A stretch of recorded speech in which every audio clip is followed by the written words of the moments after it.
नमस्कार दोस्तों, स्वागत है आप सभी का हमारे study channel RSP competition target में। आशा करता हूँ आप सभी अच्छे होंगे। दोस्तों, आज की क्लास में करंट अफेयर के साथ स्टैटिक जीके का फुल एनालिसिस करेंगे। यह क्लास आपके लिए कितना हेल्पफुल है, कमेंट बॉक्स में कमेंट जरूर करें। दोस्तों, अगर इस क्लास का आप पीडीएफ चाहते हैं तो वीडियो के नीचे डिस्क्रिप्शन में टेलीग्राम का लिंक दिया हुआ है, वहाँ से जाके आप इस क्लास का पीडीएफ नोट बुक डाउनलोड कर सकते हैं। चलिए इस क्लास को बिना विलंब किए स्टार्ट करते हैं। चलिए तो दोस्तों, आज की क्लास बहुत ही मज़ेदार होने वाले हैं और वीडियो को बिना स्किप किए पूरा देखिएगा। मज़ा नहीं आए तो तब फिर कहना है कि इस क्लास में आज की क्लास बहुत ही मज़ेदार और आज जो है करंट अफेयर को आप पढ़ना ही नहीं बल्कि इसको समझना भी है। तो चलिए तो दोस्तों, इस मोटिवेशन लाइन के साथ आज की क्लास को स्टार्ट करते हैं। संघर्ष के मार्ग पर जो वीर चलता है, संघर्ष के मार्ग पर जो वीर चलता है वो ही इस संसार को बदलता है। जिसने अंधकार, मुसीबत और दुख से जंग जीती है, सूर्य बनकर वही निकलता है। जिसने अंधकार, मुसीबत और दुख से जंग जीती है, सूर्य बनकर वही निकलता है। तो दोस्तों, चलिए इस मोटिवेशन लाइन के साथ आज की क्लास का आगाज करते हैं। चलिए तो फर्स्ट क्वेश्चन है, आईपीएल 2021 के निलंबित 14वें संस्करण की मेजबानी बीसीसीआई सितंबर अक्टूबर में शेष मैचों की मेजबानी करने की योजना की घोषणा की है। यह किस देश में आयोजित किए जाएंगे? तो यह जो पिछले कुछ दिनों पहले आईपीएल चल रहे थे और कोविड-19 के कारण इसको निलंबित कर दिया गया था, उसका घोषणा जो हाल ही में किया गया है। तो किस देश में किया जाएगा? तो आयोजन तो यूएई यानी कि संयुक्त अरब अमीरात में किया जाएगा। और बात करते हैं 14वें संस्करण की, तो 14वें संस्करण यूएई में किया जाएगा और यहाँ भारत के मौसम खराब होने के कारण 15 सितंबर से 15 अक्टूबर के बीच आयोजित किए जाएंगे यह मैच। साथ ही साथ भारतीय क्रिकेट टीम इस समय में न्यूजीलैंड के खिलाफ विश्व टेस्ट चैंपियन की फाइनल यूके में यानी यूनाइटेड किंगडम में खेलने की योजना बना रही है। काश अगर मौसम खराब होने के कारण रेलवे का एग्ज़ाम भी यूके या यूएई में कंडक्ट करवा लेता तो कितना अच्छा होता। तो चलिए तो दोस्तों, इसके बारे में और डिटेल से जानते हैं।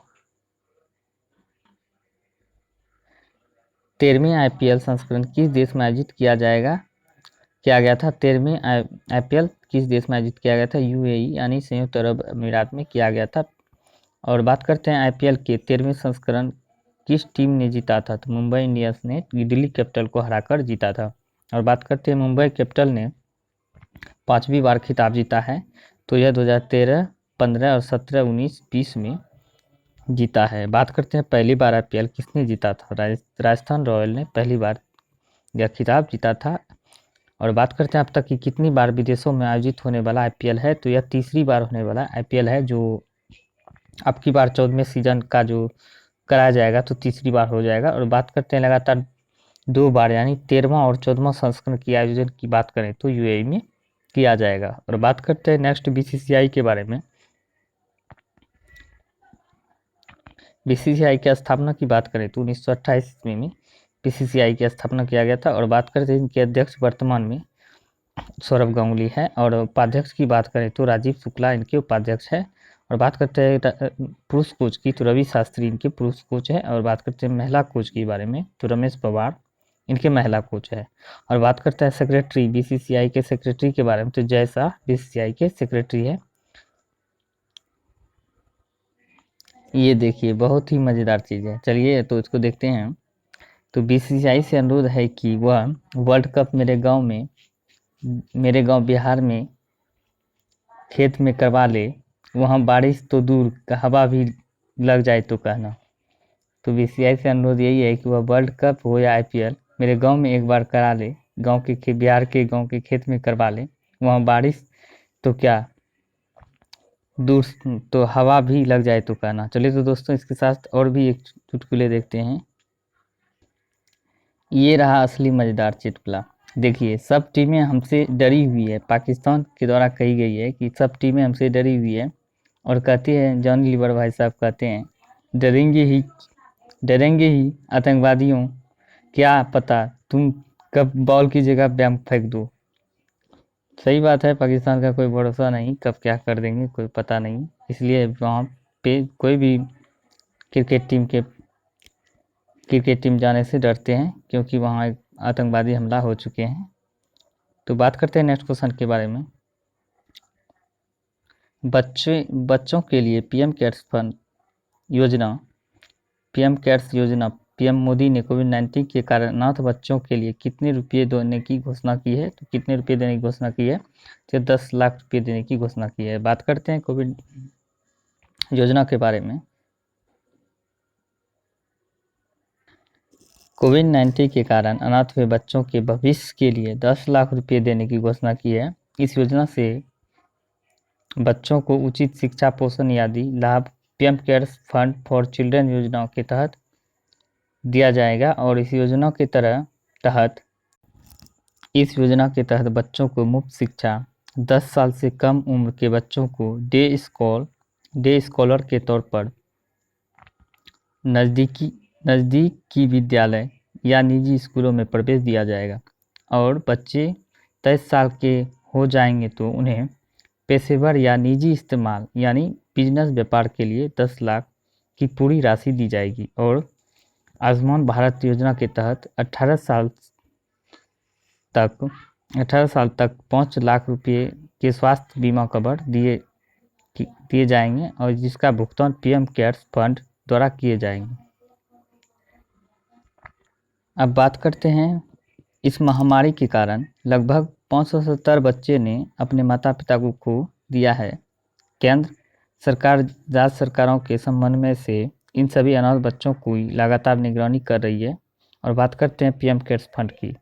पीएम केयर्स फंड की शुरुआत 28 मार्च 2020 में किया गया था। ये बहुत ही इंपॉर्टेंट है दोस्तों, क्वेश्चन आने वाले एग्जाम में पूछे जा सकते हैं, तो इसको याद रखना है। और बात करते हैं कि 570 बच्चे के बारे में। ये जो अनुमान लगाया गया है, और हमको नहीं लगता है कि 570 बच्चे ही होंगे, इससे ज़्यादा भी हो सकते हैं। और बात करते हैं नेक्स्ट क्वेश्चन के, किसने भारतीय शांति सैनिकों को संयुक्त राष्ट्र के प्रतिष्ठित पदक से सम्मानित किया जाएगा? कितने भारतीय शांति सैनिक को संयुक्त राष्ट्र के प्रतिष्ठित पदक से सम्मानित किया जाएगा? तो बात करते हैं 3 भारतीयों को सम्मानित किया जाएगा। और बात करते हैं इसके बारे में, तो 3 भारतीय को शांति रक्षक के पदक से सम्मानित किया जाएगा, जिन्होंने पिछले साल यूएनओ के शांति अभियानों में सेवा करते हुए प्राण न्यौछावर कर दिए थे। और उन 129 सैनिक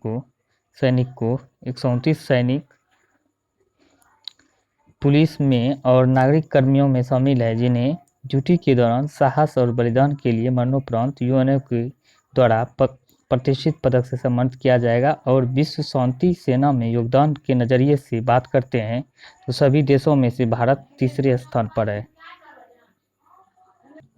अब बात करते हैं संयुक्त राष्ट्र संघ की। संयुक्त राष्ट्र संघ की स्थापना की बात करें तो 24 अक्टूबर 1945 में किया गया था, और 24 अक्टूबर के दिन ही संयुक्त राष्ट्र संघ दिवस मनाया जाता है। और बात करते हैं संयुक्त राष्ट्र संघ के प्रतिष्ठित पदक से सम्मानित होने वालों में कॉर्पोरल युवराज सिंह और नागरिक शांति रक्षक इवान माइकल पिकार्डो और मूलचंद यादव शामिल है।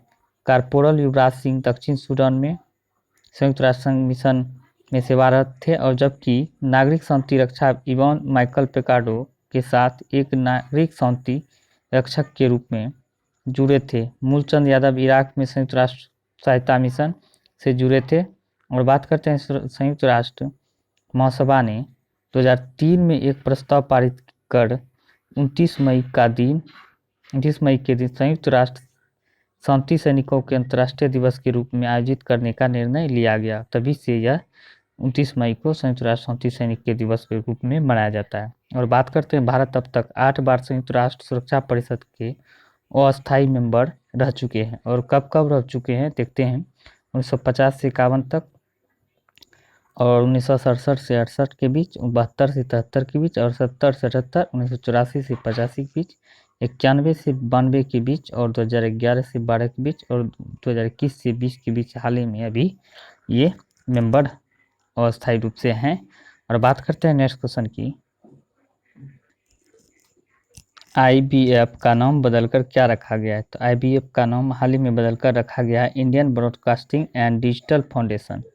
तो बात करते हैं इसका नाम जो बदल गया है, बदल कर रखा गया है, तो क्योंकि यह सभी डिजिटल OTT खिलाड़ियों को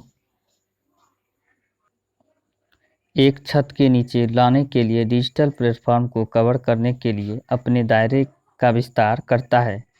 और बात करते हैं IBTF डिजिटल मीडिया से संबंधित कंपनी को पूर्ण स्वामित्व वाली कंपनी बनाने की प्रक्रिया में है। और बात करते हैं इसके डिटेल के बारे में कुछ, और यह बात करते हैं सूचना और प्रसारण मंत्रालय भारत सरकार की एक शाखा है जो सूचना प्रसारण, प्रेस और फिल्मों से संबंधित नियमों, विनियमों और कानूनों के निर्माण और प्रशासन का शीर्ष निकाय है। और बात करते हैं IBF के BCC का फुल फॉर्म के बारे में जानते हैं। ब्रॉडकास्टिंग कंटेंट कम्प्लीमेंट काउंसिल इसका फुल फॉर्म होता है। और यह बात करें सूचना प्रसारण मंत्रालय के अधीन आता है। और यह सब जितने भी बात किए गए हैं, यानी कि सूचना प्रसारण के मतलब जो भी सिनेमा, प्रेस और फिल्म जगत में जितने भी कानून नियम बनते हैं सब इनके अधीन आते हैं। और बात करते हैं नेक्स्ट क्वेश्चन की, एमनेस्टी इंटरनेशनल यानी अंतर्राष्ट्रीय दिवस हर साल किस तिथि को मनाया जाता है? तो बात करते हैं, यह मनाया जाता है 28 मई को यह दिवस मनाया जाता है। एमनेस्टी इंटरनेशनल दिवस के रूप में 28 मई को मनाया जाता है। और बात करते हैं नेक्स्ट क्वेश्चन की, कुछ एमनेस्टी इंटरनेशनल के बारे में कुछ डिटेल की बात चर्चा करते हैं। तो इसकी स्थापना की बात करते हैं तो 28 मई 1961 को लंदन में वकील पीटर बेनेंसन द्वारा ब्रिटिश अखबार द ऑब्जर्वर में द फॉरगॉटन प्रिजन्सर लेख के प्रकाशन के बाद की गई थी। यानी कि इसका स्थापना 28 मई 1961 को किया गया था। उसी दिन से एमनेस्टी इंटरनेशनल डे के रूप में 28 मई को मनाया जाता है। इसकी शुरुआत पहली बार 1961 में लंदन के वकील पीटर पायर बेनेंसन वकील के द्वारा किया गया था और एक अखबार के माध्यम से किया गया था। और बात करते हैं नेक्स्ट क्वेश्चन की, विश्व पाचन दिवस कब मनाया जाता है? विश्व पाचन दिवस हर साल किस तिथि को मनाया जाता है? तो यह मनाया जाता है 29 मई को हर साल पाचन दिवस के रूप में मनाया जाता है। बात करते हैं यह विश्व गैस्ट्रो एंट्रोलॉजी यानी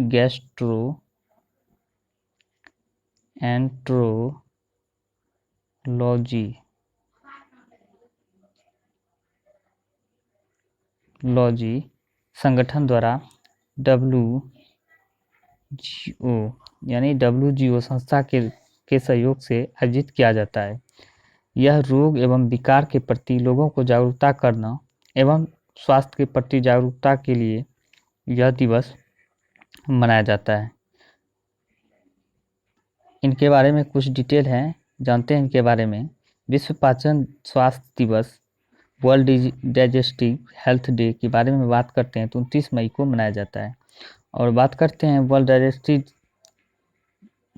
डाइजेस्टिव हेल्थ डे के 2021 का विषय यानी थीम्स क्या है? तो ओबेसिटी इन ऑनगोइंग पेंडेमिक यानी ओबेसिटी इन ऑनगोइंग पेंडेमिक के बारे यह इसका थीम है 2021 का। और बात करते हैं 29 मई को 1958 में संपन्न वाशिंगटन में वर्ल्ड गैस्ट्रोएंट्रोलॉजी की पहली विश्व कांग्रेस की बैठक में विश्व पाचन स्वास्थ्य दिवस मनाने की घोषणा किया गया था। यानी 29 मई 1958 में पहली बार इसको मनाने का घोषणा किया गया था और उसी दिन से यह दिवस मनाया जाता है।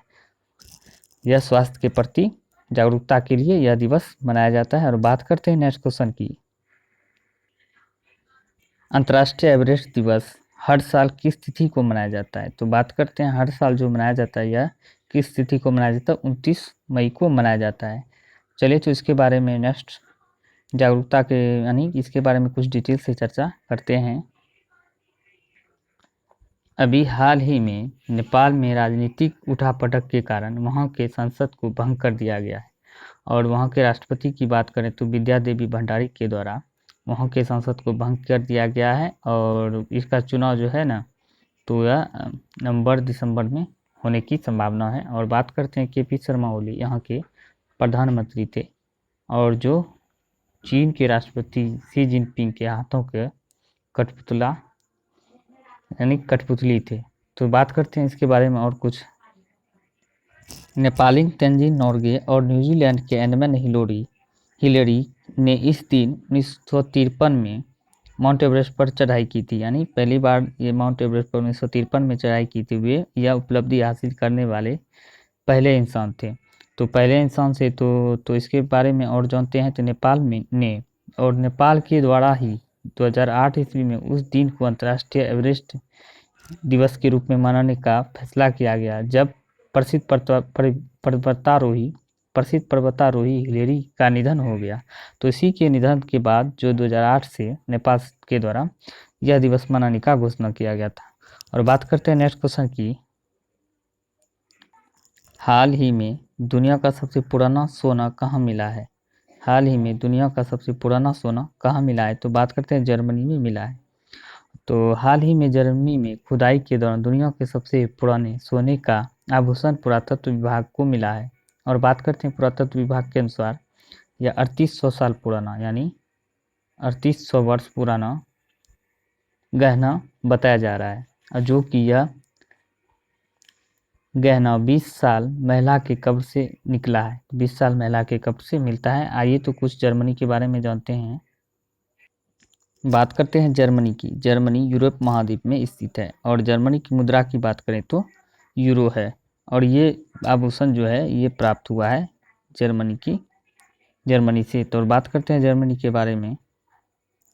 बात करते हैं जर्मनी की। तो जर्मनी ये जो छोटा सा देश है जो यूरोप महाद्वीप में स्थित है और इसको बड़ा करके दिखाया गया है।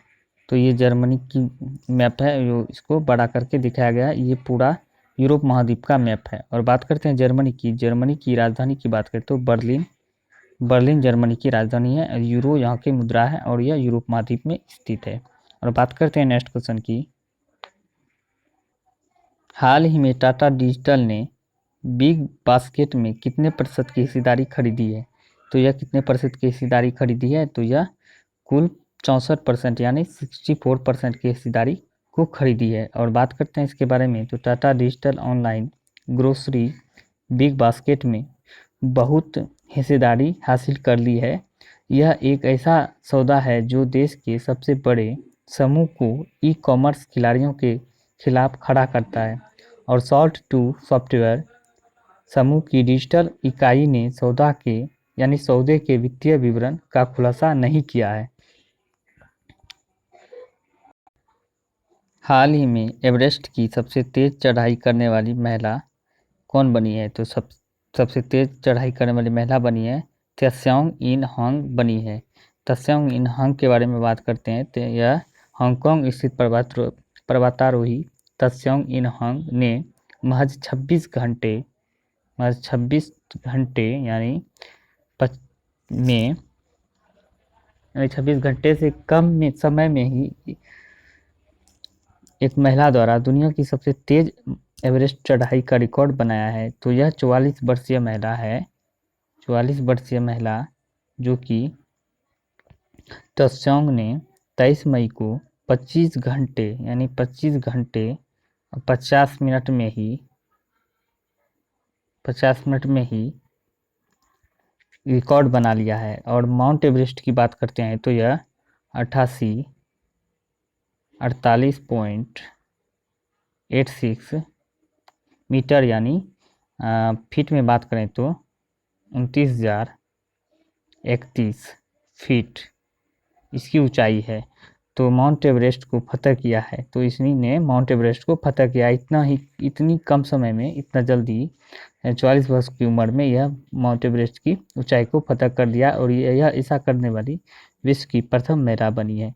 और हिमालय चोटी की बात करें तो इनकी चढ़ाई की बात करते हैं तो यह पहले भी दो बार चढ़ चुके थे और रिकॉर्ड नहीं बन पाया था, लेकिन इसकी तीसरी बार चढ़ाई था यह माउंट एवरेस्ट की। और बात करते हैं चलिए नेक्स्ट रिवीजन क्लास की।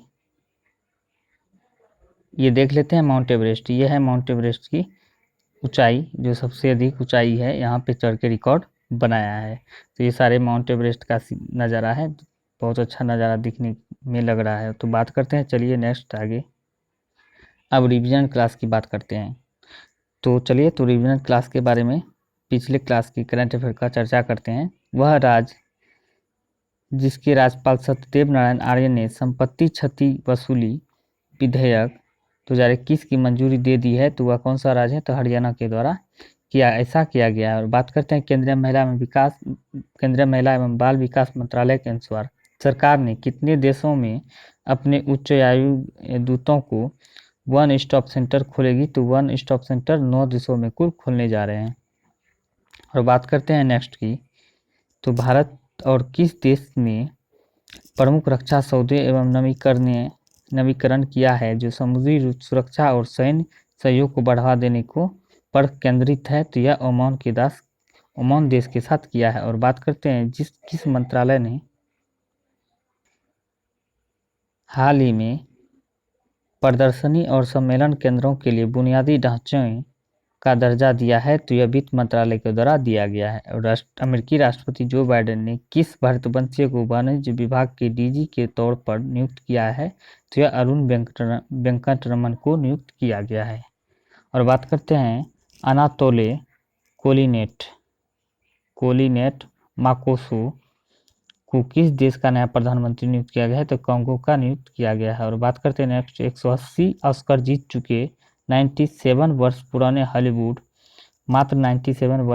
हॉलीवुड स्टूडियो को MGM को किस कंपनी द्वारा 8.45 अरब डॉलर में खरीद लिया गया है? तो अमेजन के द्वारा इसको खरीद लिया गया है। और बात करते हैं खेल मंत्रालय ने जमीनी स्तर पर प्रतिभाओं को निखारने के लिए कितने राज्यों में कुल 143 खेलो इंडिया केंद्र खोलने का फैसला किया है? तो 7 राज्यों में खोलने का फैसला किया है। 143 खेलो इंडिया केंद्र खोले जाएंगे।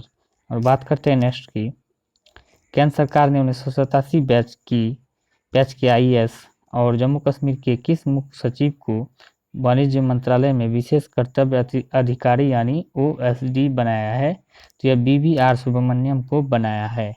हाल ही में मोहाली अंतर्राष्ट्रीय हॉकी स्टेडियम का नाम बदलकर किसके नाम पर रखा गया है? तो बलबीर सिंह सीनियर के नाम पर रखा गया है, जिसका हाल ही में निधन हो गया। इसका संबंध हॉकी खेल से है। और बात करते हैं किस IIT संस्था के द्वारा शोधकर्ताओं ने घरों और इमारतों को स्वचालित जलवायु नियंत्रण के लिए स्मार्ट विंडो मटेरियल विकसित किया है? तो IIT गुवाहाटी के द्वारा विकसित किया गया है। चलिए अब बात करते हैं स्टैटिक जीके की, तो जो बहुत ही महत्वपूर्ण और PVI है, जो आने वाले एग्जाम में पूछे जा सकते हैं और कितने एग्जाम में पूछे भी जा चुके हैं। तो दोस्तों यह देखना ना भूलना, ये श्रृंखला बहुत ही मज़ेदार है, जो स्टैटिक जीके का रोज़ 10 क्वेश्चन लेके हम इस क्लास में आते हैं। और बात करते हैं चलिए क्वेश्चन की, तो 2.5 दिन का झोपड़ा कहाँ पर स्थित है? एक पुरानी मस्जिद है। कहाँ पर स्थित एक पुरानी मस्जिद है? तो यह अजमेर में स्थित एक पुरानी मस्जिद है। और बात करते हैं काली मिट्टी में क्या उगाने के लिए आदर्श मानी जाती है? तो कपास उगाने के लिए काली मिट्टी को आदर्श मानी जाती है। और बात करते हैं कौन से पर्वत श्रृंखला दक्षिण अमेरिका में स्थित है? अल्पस पर्वत यानी एल्पस पर्वत दक्षिण अफ्रीका में स्थित है, दक्षिण अमेरिका में। और बात करते हैं अंग्रेजों ने बंग भंग की घोषणा कब की थी? बंग भंग यानी बंगाल विभाजन की घोषणा 1905 में किया गया था। और बात करते हैं बीनी महाजन किस राज्य की पहली महिला मुख्य सचिव थी? तो यह पंजाब राज्य की पहली महिला मुख्य सचिव थी।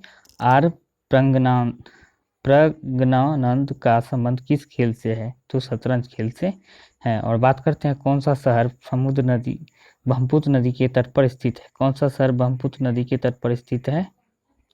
गुवाहाटी शहर जो है ब्रह्मपुत्र नदी के तट पर स्थित है। और किस वर्ष में कुटुंब न्यायालय अधिनियम लागू किया गया था? यह 1984 में कुटुंब न्यायालय अधिनियम को लागू किया गया था। अदीचनलूर पुरातात्विक स्थल किस राज्य में स्थित है? तो तमिलनाडु राज्य में स्थित है। और बात करते हैं गुरु गोविंद सिंह और मुगलों के बीच हुए युद्ध में वीरगति प्राप्त करने वाले योद्धाओं की याद में पंजाब में क्या आयोजित किया जाता है? तो यह माघी मेला के रूप में आयोजित किया जाता है। चलिए तो दोस्तों अब जो देखते हैं वन्य जीव अभ्यारण्य और देश के बारे में कुछ जानते हैं इस क्लास में। चलिए तो दोस्तों भारत के नेशनल पार्क और वन्य जीव अभ्यारण्य को देखते हैं, और यह पिछले क्लास में 2-3 बार कम से कम रिवाइज किया जा चुका है। और चलिए आज नेक्स्ट राज्य के बारे में जानेंगे। तो बात करते हैं अंडमान निकोबार द्वीप समूह में कुल 9 है वन्य जीव अभ्यारण्य और नेशनल पार्क मिलाकर। तो और बात करते हैं कैंपबेल बे राष्ट्रीय उद्यान 1992 में स्थापना किया गया था और यह अंडमान में ही स्थित है। और गेलाथिया बे राष्ट्रीय उद्यान 1992 में स्थापना किया गया था, ये भी अंडमान निकोबार द्वीप में स्थित है। और बात करते हैं Mahatma Gandhi marine national park 1982 में स्थापना किया गया था, ये भी अंडमान निकोबार में स्थित है। और ये क्वेश्चन बहुत बार पूछे जा चुके हैं, बहुत ही इंपॉर्टेंट है, इसको याद कर लीजिएगा Mahatma Gandhi marine national park के बारे में। तो बात करते हैं नेक्स्ट की मिडल बटन, यानी जो भी बटन से संबंधित पार्क होगा ये सब अंडमान निकोबार द्वीप समूह में स्थित है। और मिडल बटन आयरलैंड राष्ट्रीय उद्यान 1987 में 1987 में स्थापना किया गया था और ये भी अंडमान में स्थित है। माउंट हेरियट राष्ट्रीय उद्यान ये भी अंडमान निकोबार द्वीप समूह में स्थित है और ये भी इसका स्थापना की बात करें तो 1987 में स्थापना किया गया था। नॉर्थ बटन आयरलैंड राष्ट्रीय उद्यान की बात करें तो ये भी अंडमान में स्थित है। और बात करते हैं 1987 में स्थापना किया गया था इसका। रानी झांसी मरीन राष्ट्रीय उद्यान ये भी बहुत बार पूछे जा चुके हैं और बहुत इंपॉर्टेंट है। एक महात्मा गांधी और रानी झांसी मरीन जो अंडमान निकोबार द्वीप समूह में स्थित है, इसका स्थापना की बात करें तो 1996 में 1996 में किया गया था और ये बहुत ही इंपॉर्टेंट क्वेश्चन है। बात करते हैं नेक्स्ट सेडल पीक राष्ट्रीय उद्यान की बात करें तो ये भी अंडमान में स्थित है और 1987 में इसका स्थापना किया गया था। साउथ बटन की बात करें तो यह साउथ बटन आयरलैंड राष्ट्रीय उद्यान की बात करें तो 1987 में स्थापना किया गया था और साउथ बटन की बात करें तो यह अंडमान निकोबार द्वीप समूह में यह भी स्थित है। और बात करते हैं आंध्र प्रदेश के बारे में, आज नेक्स्ट राज्य के बारे में चलते हैं। तो 2-3-4 बार इसका रिवाइज किया जा चुका है अंडमान का, और आज से और कल से 3-4 दिन कम से कम अंडमान निकोबार आंध्र प्रदेश का रिवाइज चलेगा। और बात करते हैं आंध्र प्रदेश में कुल 3 नेशनल पार्क यानी राष्ट्रीय उद्यान या नेशनल पार्क है। और बात करते हैं पापीकोंडा राष्ट्रीय उद्यान की स्थापना 2008 में हुआ था, ये आंध्र प्रदेश में स्थित है। और बात करते हैं राजीव गांधी रामेश्वर में है जो राष्ट्रीय उद्यान 2005 में स्थापना किया गया था, ये भी आंध्र प्रदेश में स्थित है। और बात करते हैं श्री वेंकटेश्वर राष्ट्रीय उद्यान की बात करें तो इसका स्थापना 1989 में किया गया था, यह भी आंध्र प्रदेश में स्थित है। और बात करते हैं फिर से एक बार श्री वेंकटेश्वर राष्ट्रीय उद्यान की बात करें तो आंध्र प्रदेश में स्थित है और स्थापना की बात करें तो 1989 में किया गया था। राजीव गांधी राष्ट्रीय उद्यान की बात करें तो आंध्र प्रदेश में है और 2005 में स्थापना किया गया था। पापीकोंडा राष्ट्रीय उद्यान की बात करें तो नेशनल पार्क जो 2008 में स्थापना किया गया था, ये भी आंध्र प्रदेश में स्थित है। और ये ज़्यादा बार पूछे गए हैं पापीकोंडा नेशनल पार्क, जो बहुत ही इम्पोर्टेंट है। चलिए तो देश के बारे में जानते हैं। चलिए तो पिछले क्लास में कुछ देश का रिवाइज किया गया था और फिर से स्टार्ट कर रहे हैं, बीच में छोड़ दिए थे और जो आपसे अब कंटिन्यू रहेगा देश के बारे में। चलिए तो देश की बात करें तो उज्बेकिस्तान, ये उज्बेकिस्तान की बात करें तो इसकी मुद्रा है उज्बेकिस्तानी सोम, इसका मुद्रा है और राजधानी ताशकंद है। ये बात करते हैं देश उज्बेकिस्तान देश की राजधानी की बात करें तो राजधानी ताशकंद है और मुद्रा उज्बेकिस्तानी सोम है। तो बात करते हैं उत्तरी कोरिया के बारे में। उत्तरी कोरिया की राजधानी प्योंगयांग है और मुद्रा की बात करें तो वॉन इसकी मुद्रा है। और बात करते हैं देश ओमान की, तो देश ओमान की राजधानी की बात करें तो मस्कट है और मुद्रा की बात करें तो ओमानी रियाल इनकी मुद्रा है। अब बात करते हैं कंबोडिया देश की। कंबोडिया देश की राजधानी नोमपेंस है, नोमपेंस। और बात करते हैं मुद्रा की तो कंबोडियन रियल इनकी मुद्रा है। अब बात करते हैं देश कजाकिस्तान की, तो कजाकिस्तान देश की राजधानी की बात करें तो अलमाटा है और मुद्रा रूबल इनकी मुद्रा है। अब बात करते हैं कतर देश की, तो कतर देश की राजधानी दोहा है और मुद्रा रियाल है। तो दोस्तों आज के लिए इतना ही।